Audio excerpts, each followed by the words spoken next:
Pirmo reizi par Riga Brain uzzināju no drauga. Bija tāds dzīvē grūts brīdis, un kā bieži tādās situācijās notiekās, bija vajadzīgs drauga plecs, uz kā tā kā mazliet paraudāt vai kam pasūdzēties par dzīvi. Un tad viņš teica, klausies, Linārd, man ir viena laba doma, ko tev vajadzētu izdarīt. Ir tāds Riga Brain, un es tev ieteiktu turien aiziet. Viņš man tā kā pateica to interneta adresi, un es nākošā dienā tā paskatījos un palasīju lapu, kas starp citu man ļoti patīk tāds no dizaina viedokļa un tā, krāsas labas. Tad, jā, tā es pieteicos. Es biju gatavs ar sevi kaut ko darīt, tā kā mainīt lietu kārtību, un tas bija tas tāds, domāju, jā, es mazliet ieintriģēju, jo es tā nekad nebiju par to dzirdējis, par šādām lietām pirms tam, bet man patīk viss jaunais un interesantais, un man liekas, jā, ja tiešām man iesaka draugs, tad es domāju, ka noteikti vajag izmēģināt, un tā. Nu jā, tā es biju mazliet pārsteigts, ka man bija laikam kāda nedēļa jāgaida, lai dabūtu pirmo brīvo laiku, kas man tā kā mazliet norādīja, tas nozīmē, kad ir pilni pieraksti, kas ir labi, tad tajā redz, šajā pasākumā labumu redzu ne tikai es vai mans draugs, bet to redz arī daudzi citi. Atnācu, jā, man viena lieta mani pārsteidza par to, kad man nekas nebūs jādara. Un tas man liekas kaut kādā, pagaid, Līsko, tur ir tāds, ka man nekas nebūs jādara, tad tur kaut kas nav īsti tīrs. Ja? Tas kaut kā izklausās pēc grāmatas, kā kļūt par miljonāru. Ja? Tā izlasīsi un momentā, viss būs kārtībā. Bet tagad to paskaidro un parāda, tad tu to izproti, pieņem, un tad, kad tu beigās redzi rezultātus, tad liekas, jā, forši. Kad, nav jau tā, ka es neko nedaru. Es tomēr es vēlos sevī kaut ko mainīt, es atnāku uz šejieni. Tas ir, zinām, piepūle no manis. Tas nav tā, kad nopērts kaut kādas tabletes vai kaut ko tādu, vai apskati manu mājaslapu katru nedēļu un ar tevi viss būs kārtībā, vai izlasi šo grāmatu vai kaut kā tā. Nu jā, un kad pirmais atnācu, man izstāstīja to, un es vēl aizpildīju tādas anketas par to, kā es jūtos, kādas man kaut kādi traucējumi, un tajā brīdī bija diezgan, kā es teicu, tas tāds sarežģītāks dzīves posms, bet brīdis. Un tā pirmā reakcija pēc treniņa, pēc iepazīšanās seansa, bija tāda ļoti interesanta. Es, protams, no vienas puses tā domāju, atvienoja vadus. Kur ir brīnums? Kur ir brīnums? Jābūt, es tūlītās kaut ko, nezinu, bet nav jau tā, ka tās smadzenes tiek izskalotas vai pārprogrammētas, un tu tā atvieno vadus, un tu tāds pārvērties par pozitīvo zombiju, un tā tev tagad viss ir kārtībā. Nē, bet tajā dienā, tiksim vēl vairāk varbūt liekas nākošajā, tu vienkārši piefiksē, ka lietas, kas tevi pirms tam vai uztrauca, vai kaut kādā veidā apgrūtināja, ir vai pazudušas, vai ļoti mazinājušās. Manā gadījumā tas bija tā zināms kopējais satraukums, kas pazuda, parādījās tāda gaišāks skats uz dzīvi, kas man tajā brīdī bija ļoti svarīgi. Ja. Miegs uzlabojās, kas arī bija ļoti svarīgi un tajā brīdī traucējoši. Vienmēr sakot, nav tā, ka tāds labums ir tā kā pēc kaut kādas špricītes iedotas pret sāpju, bet tas labums, manuprāt, tāds izkliedēts, bet visur esošs.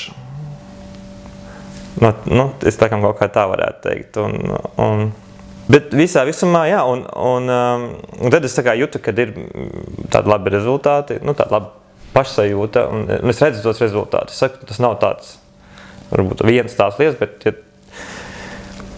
tie pozitīvie rezultāti ir visur. Tā kā katrā tāda izkliedēta, bet viņi ir pastāvīgi, tā kā migla no rīta. Viņi ir, tā kā redz cauri, bet ir viņi.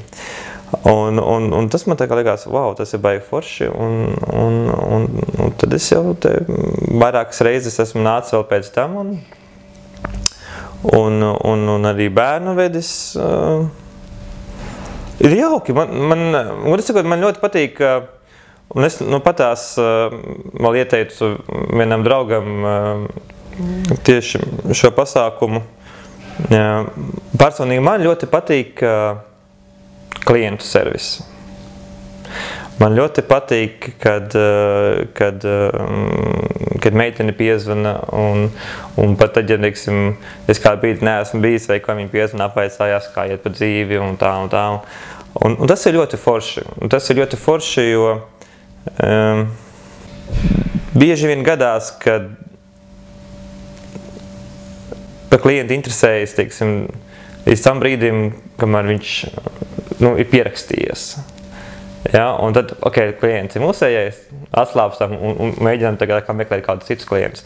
Šeit tā nav. Te rūpējies arī gan pirms seansa laikā, pēc seansa, un pēc tam ir kaut kāda atgriezeniskā saite, kas manuprāt, norāda uz tiešām patiesu vēlmi šo servisu, teiksim, uzlabot, sakārtot un turpināt attīstīties, kas ir ļoti labi no kompānijas puses. Man kā konsultantam tā tiešām šķiet, jo es tiešām ļoti bieži pievēršu tādu pastiprinātu uzmanību klientu servisam un ļoti patīk. Tas tiešām tā ir.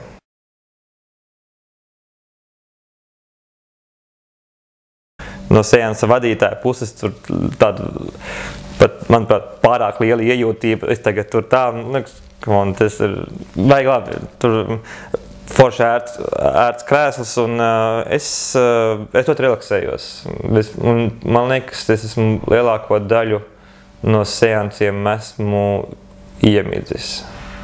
Man liekas, pirmo reizi bija ļoti interesanti, kad es tiešām biju iemidzis, un es pamodos. Man likās, ka man tā kā asaras ir bijuši tā kā, visādas domas, un es, protams, pašā, arī pirmajā reizē es tā domāju, interesanti.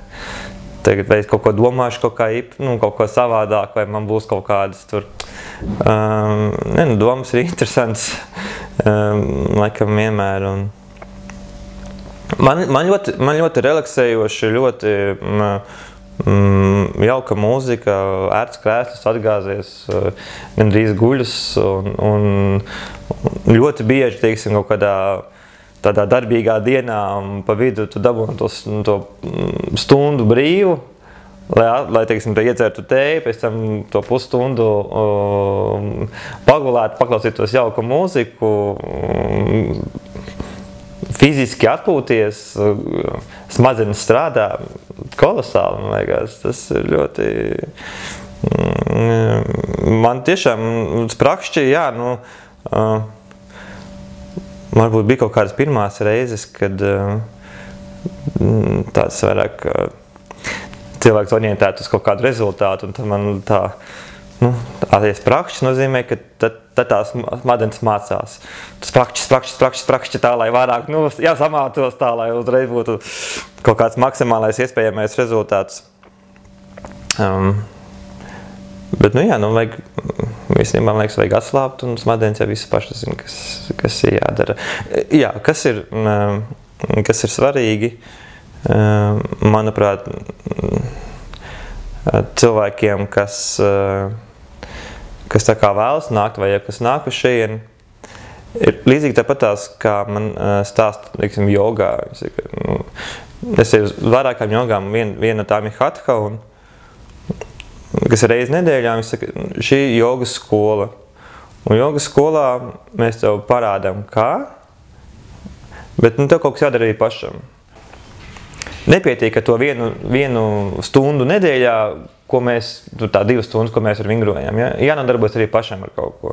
Tad arī būs rezultāts. Skola ir tikai tā, kas parāda, kādas pozas, kā darīt, ko, bet jānodarbojas pašam. Un es domāju, ka šeit ir diezgan līdzīgi tas, ja tu tiešām vēlies gan labākus rezultātus, gan līdz ar to kaut kādu labāku pašsajūtu. Manuprāt, tomēr vajag nodarboties kaut kādām vēl papildus lietām, vai nodarboties ar, vai beigt nodarboties ar, teiksim, nesmēķēt, vai teiksim, ierobežot alkoholu, paskriet, paslēpot, kaut ko padarboties svaigā gaisā, pēc iespējas tur var ēdienkarti, padomāt, ko tu ēdi, ko tu neēdi. Patiesībā, šī lieta vismaz mani mudināja sakārtot sevi tā pilnībā arī ķermeni. Ne tikai, teiksim, prātu, jo šo es uzskatu kā instrumentu, lai man būtu vieglāk sakārtot prātu, jo, protams, zināšanas iegūst es pats, vienalga caur grāmatām vai kā savādāk, bet es zinu, ka mans prāts būs labāk sagatavots šīs pārmaiņas uztvert un teiksim, apstrādāt vai pārstrādāt. Un tā ir ļoti laba lieta. Ja tu tā kā esi dabūjis tādu labu ātru mašīnu, ar ko braukt, tad tu vari arī tālāk aizbraukt. Ja tu brauc uz to savu veco Zaporožecu vai kaut kādu vecu, nezinu, mašīnu, kas lēni iet, tu, protams, arī vari aizbraukt, bet var kaut kas salūst, var būt slikta redzamība pa stikliem, var būt mīkstas riepas, var tur visādas tās lietas. Un šī tā, man liekas, tas Riga Brain pasākums, kā tu to savu mašīnu var ļoti labi sakārtot. Un tad, kad tu esi viņu saremontējis, un tad tu vari ātrāk aizbraukt, tu vari tālāk aizbraukt, tu braucienu vairāk izbaudi. Tad, kad tu redzi, ka tie uzlabojumi notiekās, vismaz mani tas mudināja tā kā turpināt attīstīties, un tad tieši tā piedomāt par ēdienkarti, piedomāt par fiziskām aktivitātēm, piedomāt par kādām garīgām aktivitātēm. Es atkal lasu grāmatas, kas starp citu, ir laikam vairāk noticis tieši, teiksim, tā izteiktāk, kopš es sāku apmeklēt. Jo es bērnībā nelasīju praktiski nemaz. Man obligātā literatūra bija tur jādzen iekšā ar žagariem. Jā. Tagad es lasu daudz, jā. Es pieļauju, ka bijuši kaut kādu gada 10, kad izņemot kaut kādu mācību grāmatu, nav nekas tā lasīts, un tas, protams, atstāja kaut kādas pēdas. Daudz labāk sajūta. Tad ir tas brīdis, kad visvieglāk, domāju, un visvieglāk iegūt to lietu, pēc kā tik ļoti daudz ilgojās pēc sirdsmieru. Tāda. Man ir labi.